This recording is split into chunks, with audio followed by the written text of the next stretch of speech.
जिंदगी एक सफर है सुहाना, यहाँ कल क्या हो किसने जाना। जिंदगी एक सफर है सुहाना, यहाँ कल क्या हो किसने जाना।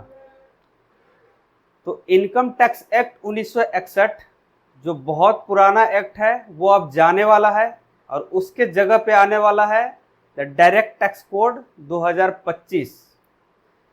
जी हाँ दोस्तों, वेलकम टू अपना सीए प्लेटफॉर्म। मैं सीए विनय सहनी। आज हम डिस्कस करने वाले हैं जाने वाले एक्ट इनकम टैक्स एक्ट 1961 और आने वाले द डायरेक्ट टैक्स कोड 2025 के मेजर डिफरेंसेस क्या क्या है, मेजर इम्पैक्ट कहाँ कहाँ पड़ने वाले हैं।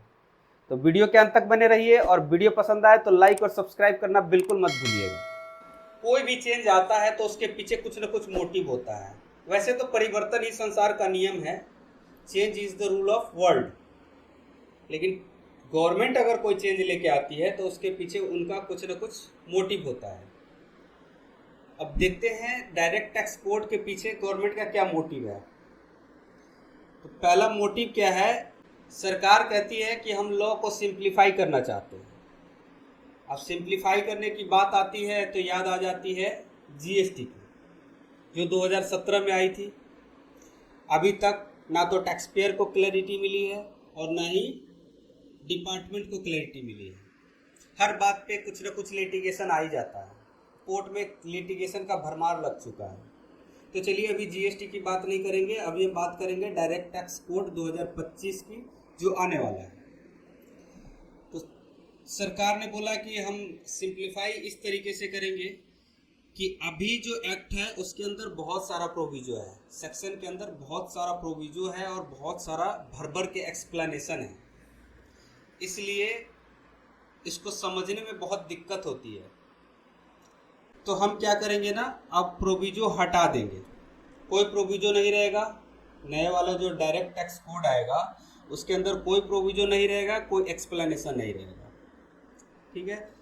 अगला क्या है, दूसरा मोटिव है इंक्रीज टैक्स बेस। सरकार कहती है अभी जो टैक्स पेड करने वाले लोग हैं वो लगभग 1% के आसपास है। मतलब 1% लोग ही टैक्स पेड करते हैं और 99% लोग उस टैक्स का बेनिफिट लेते हैं, केवल बेनिफिट लेते हैं। तो इस दायरे को बढ़ाना है। अब इस दायरे को कैसे बढ़ाएंगे, तो सरकार ने बोला कि हम कुछ एग्जेम्पशंस है, जैसे एग्रीकल्चर, उसको भी टैक्स के दायरे में लाएंगे। एलआईसी से रिलेटेड जो इनकम एग्जेम्प्ट थे उसको भी टैक्स के दायरे में लाएंगे। ठीक है। तो मेन मोटिव है 1% से बढ़ाना, इसको 7-8% तक कम से कम लेके जाना है। आगे मार्जिनल टैक्स की जो लिमिट है उसको बढ़ा के 50 लाख तक करने वाले हैं। जो सैलरीड पर्सन है 30 लाख, 40 लाख, 50 लाख तक वाले, उनको बेनिफिट मिलेगा इसमें। उनका टैक्स का जो इम्पैक्ट है लगभग 15% का बेनिफिट मिलेगा। उनके टैक्स में 15% का ये फ़ायदा मिलने वाला है। तो इसका डिटेल कैलकुलेशन की वीडियो लेके आएंगे, उसमें बात करेंगे। आगे देखते हैं triple E triple E concept पे काम करेंगे। एंटरटेनमेंट एंटरटेनमेंट एंटरटेनमेंट एंटरटेनमेंट नहीं है यहाँ पे, एग्जेम्प्ट और एग्जेम्प्ट है। मतलब कुछ इन्वेस्टमेंट है, स्पेसिफिक इन्वेस्टमेंट, जैसे पीपीएफ।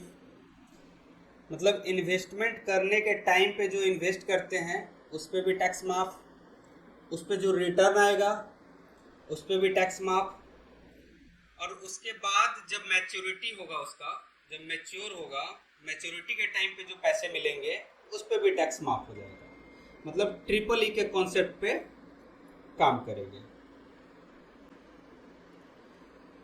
आगे देखते हैं नो एग्जेम्पशंस एंड डिडक्शन और इंसेंटिव। कोई एग्जेम्पशन नहीं मिलेगा, कोई डिडक्शन नहीं होगा। मतलब डिडक्शन का जो चैप्टर था ना, चैप्टर 6A, वो पूरा का पूरा चैप्टर ही खत्म। अब इनकम टैक्स तो वैसे ही आधा हो गया। तो न्यू टैक्स रिजीम के अंदर बहुत सारा डिडक्शन, मैक्सिमम मतलब इक्का दुक्का डिडक्शन है जैसे एनपीएस, बाकी लगभग सारा का सारा डिडक्शन ख़त्म कर दिया है। तो इसकी आदत तो हमें ऑलरेडी लग चुकी है कि डिडक्शन नहीं मिलने वाला है।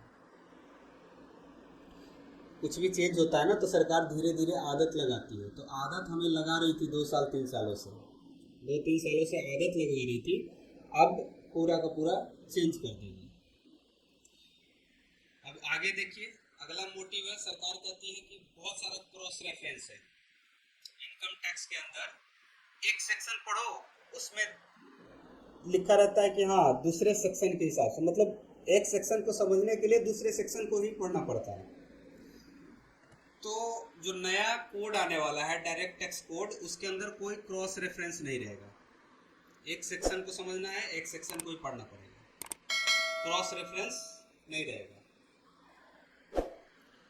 नो कास्केडिंग इफेक्ट, टैक्स पे टैक्स। कास्केडिंग इफेक्ट मतलब टैक्स पे टैक्स। अब जैसे प्रॉपर्टी अगर सर्कल रेट से कम में बेचते हैं तो उस समय सेलर को भी टैक्स पेड करना पड़ता है उस अमाउंट पे, और सेम अमाउंट पे बायर को भी टैक्स पेड करना पड़ता है। तो वैसा नहीं होगा, कास्केडिंग इफेक्ट खत्म हो जाएगा। एक पैसे पे कोई 1% टैक्स पेड करेगा, एक ही पैसे पे 2 लोग टैक्स नहीं पेड करेंगे। अगला, सरकार कहती है बहुत हो गया डिस्क्रिमिनेशन, बहुत हो गया भेदभाव। हम तो भेदभाव नहीं करेंगे, चाहे वो विदेशी हो, देसी हो, फॉरेन कंपनी हो या डोमेस्टिक कंपनी हो, जितनी भी कंपनीज है सब कंपनीज पे एक ही टैक्स रेट लगेगा। अलग अलग टैक्स रेट का कॉन्सेप्ट खत्म। और देखिए आखिरी सबसे इंपॉर्टेंट, इसमें बहुत लोग कंफ्यूज रहते थे, बहुत लोगों को बार बार समझाना पड़ता था कि असेसमेंट ईयर क्या है, प्रीवियस ईयर क्या है। अब कोई असेसमेंट ईयर नहीं रहेगा, अब केवल और केवल फाइनेंशियल ईयर के रेस्पेक्ट में काम होगा। असेसमेंट ईयर का कॉन्सेप्ट ही खत्म कर दिया। तो अब असेसमेंट ईयर और प्रीवियस ईयर का कंफ्यूजन नहीं रहेगा, केवल क्या रहेगा, फाइनेंशियल ईयर, और फाइनेंशियल ईयर के रेस्पेक्ट में ही सारे के सारे काम होंगे। इनकम टैक्स के भी जैसे जीएसटी के अंदर होते हैं वैसे ही अब इनकम टैक्स के अंदर भी काम होगा। ठीक है दोस्तों, तो आज की वीडियो में हमने डिस्कस किया कि सरकार का मेन मोटिव क्या है डायरेक्ट टैक्स कोड को लाने के पीछे। डायरेक्ट टैक्स कोड को लाने के पीछे सरकार का मेन मोटिव तो पता चल गया, लेकिन इसकी डिटेल वीडियो हमारे चैनल पे मिलती रहेगी आपको। तो अगर आप भी हमारे साथ अपडेटेड रहना चाहते हैं तो चैनल को सब्सक्राइब कर लीजिए और बेल आइकन का बटन दबा दीजिए, ताकि कोई भी अपडेट आए तो आपके मोबाइल पे सबसे पहले नोटिफिकेशन पहुँच जाए। Thank you.